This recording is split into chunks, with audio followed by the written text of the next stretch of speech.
In this module, we will continue our talk on viruses. We will discuss the classification of viruses on the basis of nucleic acids. Then we will talk about the Lytic cycle with respect to the T4 bacteriophage. And finally, we will move on to discuss lysogeny with respect to lambda phage. The genetic material of viruses is either DNA, which is the universal genetic material of life, or RNA. But never do the viruses contain both DNA and RNA as their genetic material. When a new virus is isolated, one way to determine whether it is a DNA or RNA virus is to test its susceptibility to ribonuclease or deoxyribonuclease. The viral nucleic acid will be susceptible to degradation by only one of these enzymes. In this respect, viruses differ from a typical cell which has both DNA and RNA.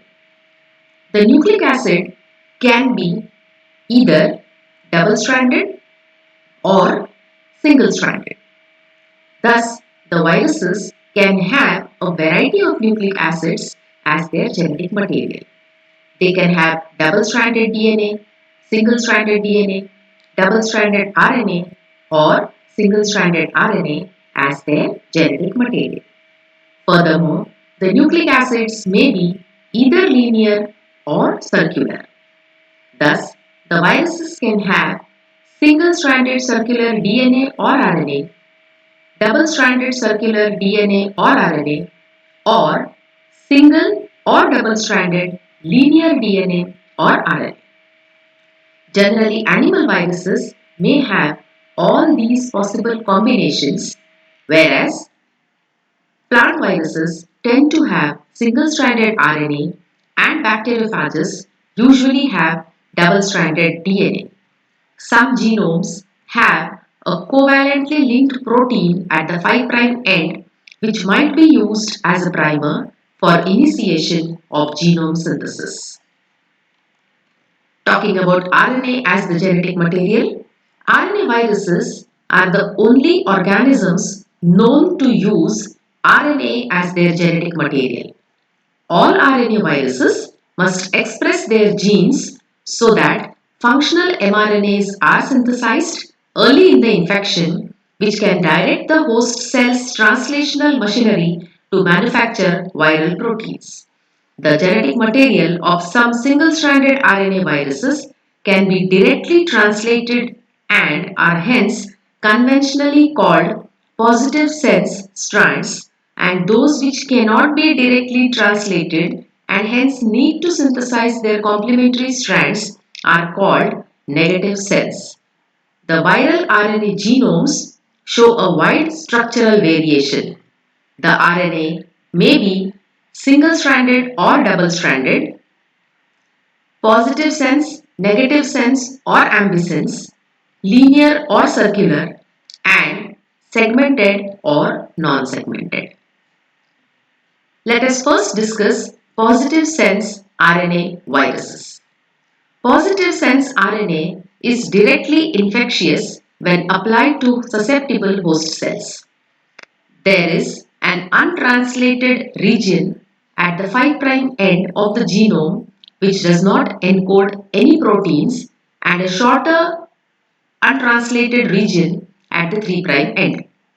These regions are functionally important in virus replication. Next, the negative sense RNA viruses. Viruses with negative sense RNA genomes are a little more diverse than positive sense viruses. Negative sense RNA genomes are not directly infectious as purified RNA. This is because they cannot serve as mRNA directly and hence cannot code proteins.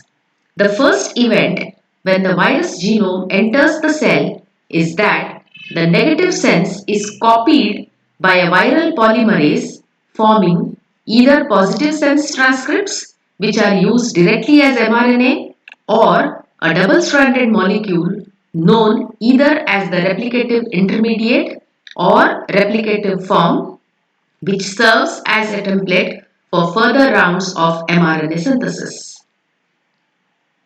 The next type is ambisense genomes. Some viruses are not strictly negative sense but ambisense, since they are part negative sense and part positive sense. Examples in this group are Bunia viruses with 3 segments and Erina viruses with 2 segments. Moving on to the segmented genomes. Segmented virus genomes are those which are divided into 2 or more physically separate molecules of nucleic acid, all of which are then packaged into a single viral particle. Viruses with segmented genomes have an advantage that when dissimilar strains co-infect a cell, the individual genome segments can often reassort amongst themselves, enabling the segmented genome viruses to make novel strains by horizontal gene transfer. This mechanism underlies the fact that produces new pandemic strains of the influenza virus. Let us now discuss the classification of viruses on the basis of nucleic acids. During the past few years, there has been a tremendous increase in the knowledge of molecular biology of viruses and the pathways by which information stored in the genome is expressed. The Baltimore classification proposed by David Baltimore was based on the genetic system of each virus and the relationship between the viral genome and its mRNA. Thus, on the basis of genetic contents and replication strategies of viruses, according to the Baltimore classification, viruses are classified into 7 groups. The first class is double-stranded DNA viruses. The production of mRNA and genome replication in such viruses occurs as it would from the host genome.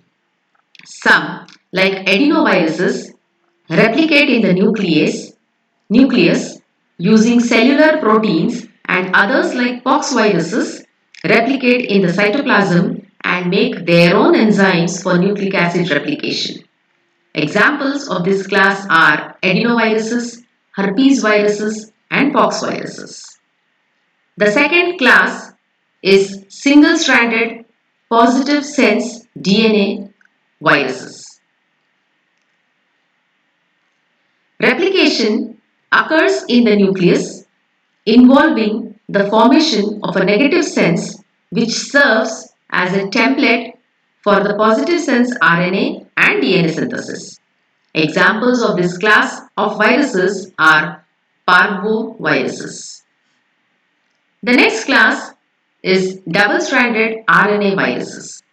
These viruses infect bacteria, fungi, plants, and animals. Viral RNA-dependent RNA polymerase acts as both a transcriptase to transcribe mRNA as well as a replicase to replicate the RNA genome. Examples of this class are reoviruses and birnaviruses. Class 4 is single-stranded positive sense RNA viruses. In these viruses, genomic RNA acts as an mRNA, which means naked RNA is infectious and no virion particle associated polymerase is present. Translation results in the formation of a polyprotein product which is subsequently cleaved to form the mature proteins. Examples are picornaviruses and togaviruses. Class 5 is single-stranded negative sense RNA. The viruses of this group may be segmented or non-segmented. They, however, must have a virion particle RNA-directed RNA polymerase. First step in replication is transcription of the negative sense RNA genome by the virion RNA-dependent RNA polymerase to produce monocistronic mRNAs, which also serve as the template for genome replication. Examples of this class of viruses are orthomyxoviruses and rhabdoviruses. Class 6 includes single-stranded positive sense RNA with DNA intermediate in the life cycle. The genome is positive sense but unique among viruses in that it is diploid and does not serve as mRNA. The virus uses its reverse transcriptase to synthesize a piece of single-stranded DNA complementary to the viral genome.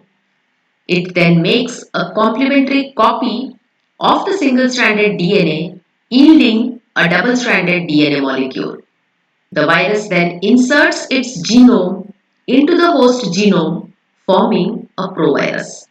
Examples of this class of viruses are retroviruses. The last class in Baltimore classification is double-stranded DNA with RNA intermediate. This group of viruses contain a DNA genome that is partially double-stranded and contains a single-stranded region. Host cell enzymes are used to fill in the gap with complementary bases to form a double-stranded DNA closed circular molecule.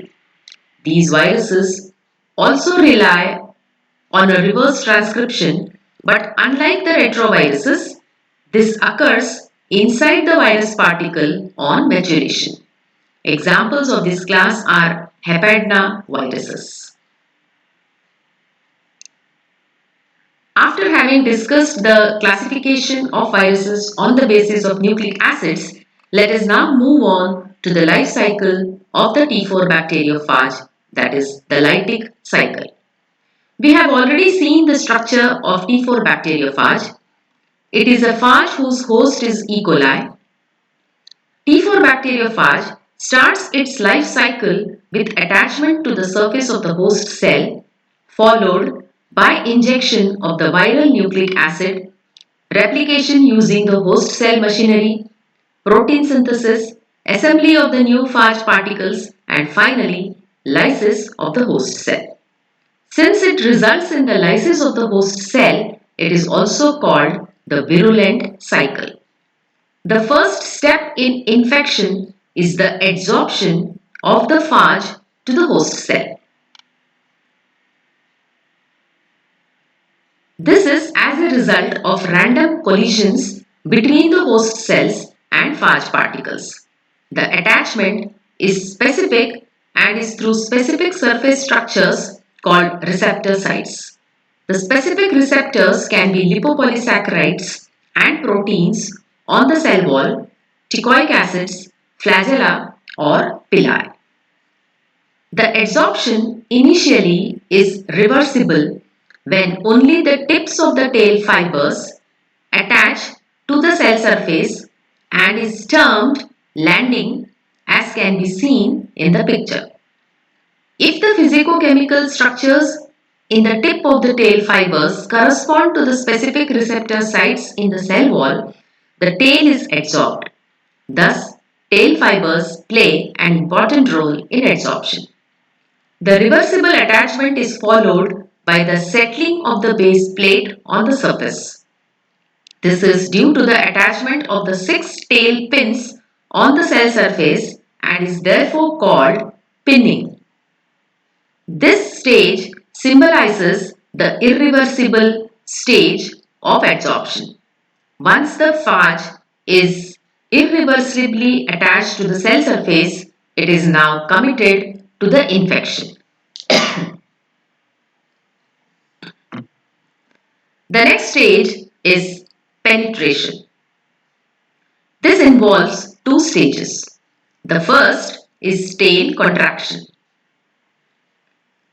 Once the attachment becomes irreversible, a conformational change occurs in the tail sheath. The tail sheath, which was made up of 24 rings of 6 subunits each, rearranges to form 12 rings of 12 subunits each. As a result, the sheath becomes shorter and wider, and The protein tube is pushed through the bacterial cell wall as can be seen in this picture. Thus it behaves like a hypodermic needle.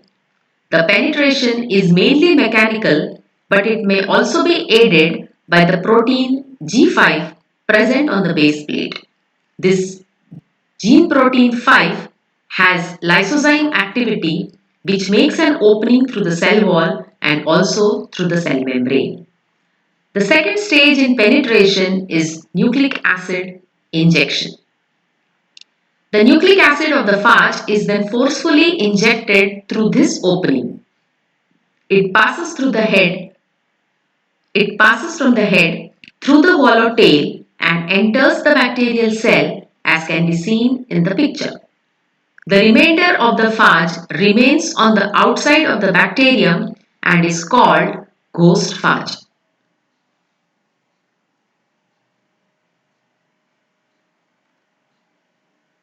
Once the phage DNA enters the host cell, its transcription starts and takes place in several stages leading to the formation of immediate early mRNAs, delayed early mRNAs, and late mRNAs.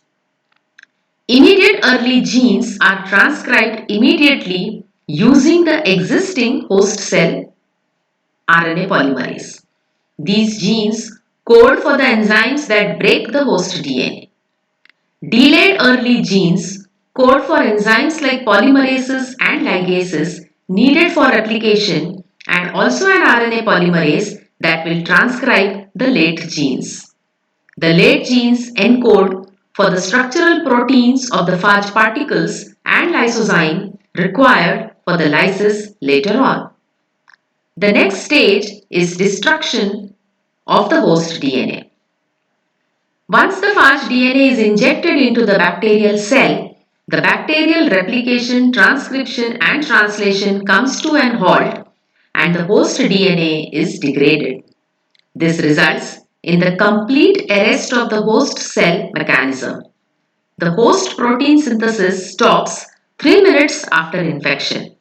The host DNA synthesis continues for up to 10 minutes, but it is mainly repair synthesis in response to the damage caused by the phage. The host cell arrest is mainly due to DNA fragmentation. It's time now for the next stage of phage DNA replication. The phage DNA replication starts about 6 minutes after infection. The replication cycle follows the usual steps of priming, elongation and ligation. Replication is bidirectional from a fixed origin. Leading strand is synthesized continuously and lagging strand is synthesized discontinuously in the form of Okazaki fragments. These fragments are then ligated by a DNA ligase. Sometimes the phage DNA is replicated using the rolling circle mechanism. This leads to the formation of long concatemers. Unit lengths of the phage DNA are then cut and are circularized. The next stage is maturation. Late proteins are synthesized around 9 minutes after infection. The phage progeny DNA duplexes and structural proteins now get accumulated in the bacterial cell. They start getting assembled to form the phage particles. The process of assembly of the phage particles from their components is called maturation. The assembly of the phage particles does not take place randomly, but in a well-defined manner. The head, tail fibers and base plate get assembled in 4 different sub-assembly lines completely and then combined to form the complete phage particle as can be seen in the picture on the right. The first step in maturation is head assembly. The assembly of the head takes place in 4 stages: prohead 1, prohead 2, prohead 3 and mature head. Prohead 1 and prohead 2 are the stages which forms the basic core and do not contain any DNA. During prohead 3 formation, the DNA starts getting packaged in the prohead. The mature head is completely filled with DNA. After the head assembly comes the tail assembly. The tail is assembled separately with the assembly of base plate, tail and tail fibers. The base plate on formation is joined by the core tube and core sheath. Meanwhile, in another subassembly line, the head is formed and it spontaneously joins to the tail via the head-tail connector, the collar. The tail fibers need not be present for this union. The tail fibers are separately formed in another subassembly line. Each tail fiber is made up of two parts, the proximal half fiber and the distal half fiber. They are then attached to the base plate. Thus, the first complete T4 bacteriophage particle appears after about 15 to 20 minutes of infection. The last stage is release or lysis. At the end of the intracellular phase, the host cell lysis takes place. In the case of E. coli, the cell lysis takes place approximately 22 minutes after infection. Most phages synthesize at least two proteins, one of which is a murine hydrolase or lysine, and the other is a membrane protein which is called the holin. The function of the holin is to create a lesion in the cytoplasmic membrane. The murine hydrolase passes through it to gain access to the murine layer and degrades it.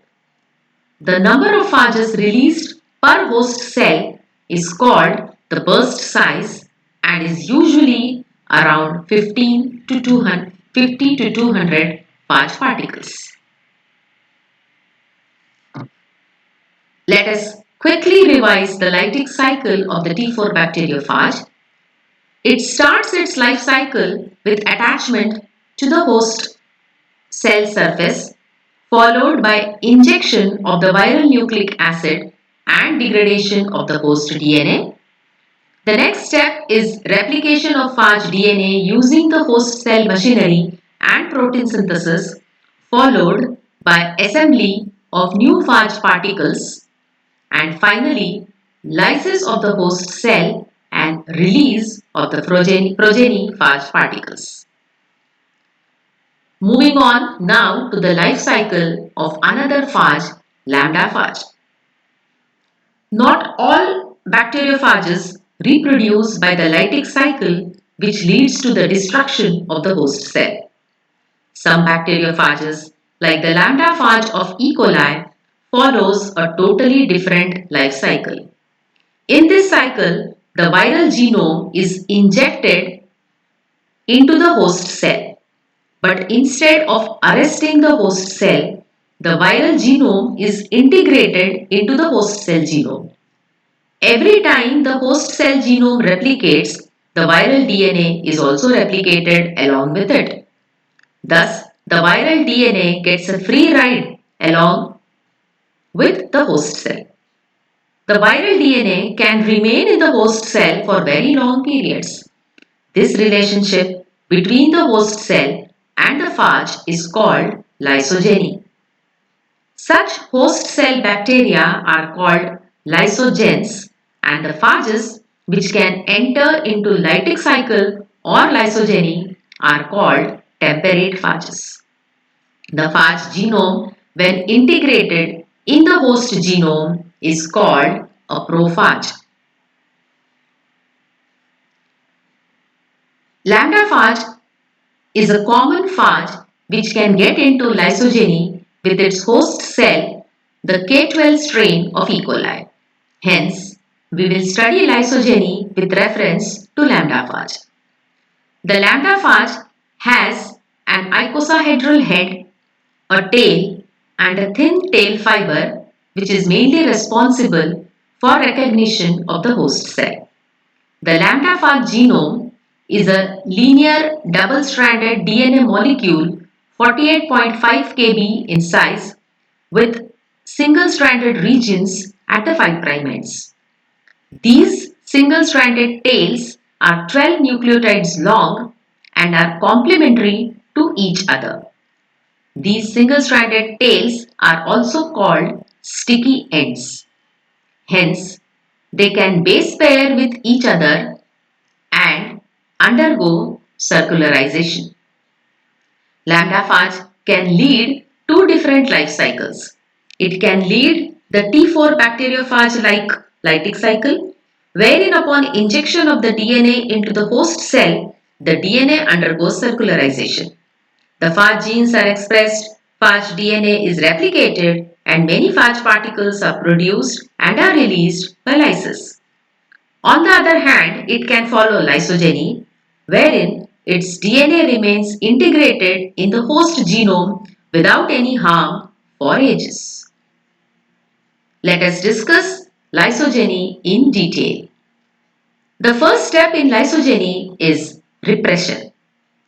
When in lysogeny, the lambda phage enters the host E. coli cell, circularizes its DNA, and its immediate early genes are transcribed and translated by the host RNA polymerase as would be in the case of Lytic cycle. But then a 24 kilodalton phage protein, lambda repressor or C1 gene protein appears and binds to the two operators, ultimately shutting down the transcription of all genes except for C1 gene, the gene for lambda repressor itself. Let us now see the details of this particular molecular event. The initial events are common for both lytic and lysogeny. It is later that the two pathways diverge. The host RNA polymerase initiates the transcription of the immediate early genes first. These include CRO, which lies immediately rightward of the right promoter PR, followed by C2, and N, which lies immediately leftward of the left promoter PL, followed by C3, as can be seen in the picture. The operators of these promoters are OR and OL respectively. Initially, no repressor is bound to these operators and hence transcription proceeds without any interruption. When the polymerase reaches the end of the immediate early genes, it comes in contact with the terminators and stops. Let us discuss the establishment of lysogeny. The delayed early genes are not only important for Lytic cycle but also for establishing lysogeny as mentioned before. Some of the delayed early genes are required for the integration of the phage DNA into the host DNA, which is the most important step in lysogeny. Secondly, the products of C2 and C3, which are synthesized along with CRO and N, are responsible for the transcription of C1, the lambda repressor, which is the most important component of lysogeny. The C2 protein is a stimulator for the transcription of C1 gene. It binds to the PRE promoter and brings about leftward transcription. This leads to the production of C1 protein, the lambda repressor, which is a 27 kilodalton dimer protein.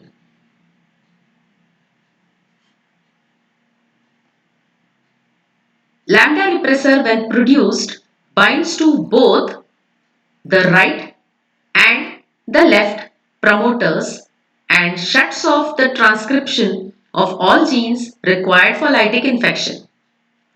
The only promoter now active is the PRM, that is promoter for repressor maintenance, which keeps producing lambda repressor. It is this lambda repressor which also protects the lysogen from superinfection by other lambda phages. Even if another lambda phage infects this lysogen, the already formed lambda repressor is enough to repress the lytic cycle of the newly infecting lambda phage. Now, the stage is set for the next step in lysogeny, that is, the integration of lambda genome into the host genome. Lambda phage DNA is integrated into the host cell genome by site-specific recombination. The site of attachment on the lambda phage DNA is called ATTP, whereas on E. coli DNA is called ATTB. The sequence of the site ATTB consists of the parts B-O, B-, whereas the complementary sequence in the circular phage genome ATTP consists of the parts P-O-P'.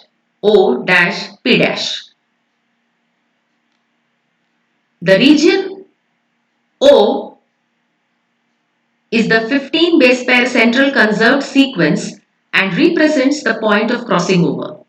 The lambda attachment site ATTP lies between Int and J genes, and the bacterial ATTB lies between the GAL and the bio genes, as can be seen in the picture. The ATTB is only 30 base pair in size and contains the conserved central 15 base pair region where the recombination reaction will take place. Integration of bacteriophage lambda requires one phage encoded protein INT, which is the integrase, and one bacterial protein IHF, which is the integration host factor.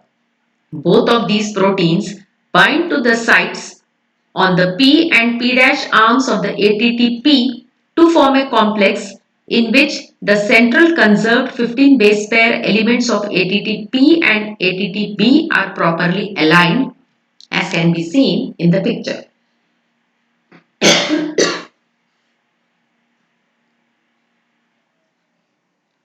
The integrase enzyme carries out all of the steps of the recombination reaction. The result of the recombination is that the integrated prophage is flanked by the two hybrid attachment sites which are slightly different. ATTL has the structure BOP' and ATTR has the structure POB'. The phage DNA is now part of the host's genome. As long as the host cell is doing fine, the virus has no incentive to switch from the lysogenic phase and continues producing the lambda repressor. The phage is replicated each time the host cell undergoes cell division. Thus, the phage gets a free ride. It is the dormant lysogenic state that assures that the phage will not replicate itself into oblivion, eventually destroying all the viable E. coli cells that can serve as suitable hosts. However, if the host cell is exposed to unfavorable conditions such as DNA damage, it produces a stress protein called REC-A. The REC-A cleaves the lambda repressor bound to the right and left promoters. This allows transcription of the PR promoter and an increase in the CRO protein. CRO protein will stimulate the rightward expression of the PR viral genes, leading to the replication and assembly of new viruses, which is characteristic of the lytic phase. In order to induce the lytic cycle, the lambda phage has to excise its genome from the host genome. Excision of bacteriophage lambda requires two phage encoded proteins INT and cis, which is an excisionase. It also requires two bacterial proteins. In addition to IHF, a protein called FIS is also required. All of these proteins bind to the sites on the P and P' arms of the hybrid attachment sites, forming a complex in which the central conserved 15 base pair elements of the hybrid attachment sites are properly aligned to promote excision of the prophage. The result of this site-specific recombination is excision of the lambda prophage and regeneration of the original ATTP and ATTB sites on the phage and bacterial chromosome respectively. One might expect that lysogeny is established every time, but this is not the case as we have just seen. The question is, what decides whether a given cell infected by lambda phage will enter the lytic cycle or lysogeny? There is simultaneous production of CRO protein by the CRO gene and the lambda repressor protein by the C1 gene, both being repressor proteins. Since both proteins can block the transcription of each other, there seems to be a molecular race between the production of CRO protein and lambda repressor protein C1. If C1 wins the molecular race, lysogeny will be established, and if CRO wins, the infection would be lytic. If enough of C1 repressor is produced, it binds to the left and right promoters and operators, preventing the expression of the genes required for lytic infection, and hence lysogeny is established. On the other hand, if CRO concentration is higher, it prevents C1 transcription and hence lysogeny is blocked, making the path clear for lytic infection. Thus, lambda phage can lead two different life cycles. It can lead the lytic cycle wherein upon injection of the DNA into the host cell, the DNA undergoes circularization. The phage genes are expressed, phage DNA is replicated and many phage particles are produced and are released by lysis. On the other hand, it can follow lysogeny. Its DNA remains integrated into the host genome without any harm for ages. Every time the host DNA replicates, the phage DNA also gets replicated. When the lysogenic bacteria face adverse conditions, the phage excises its genome from the host genome and shifts to the lytic cycle.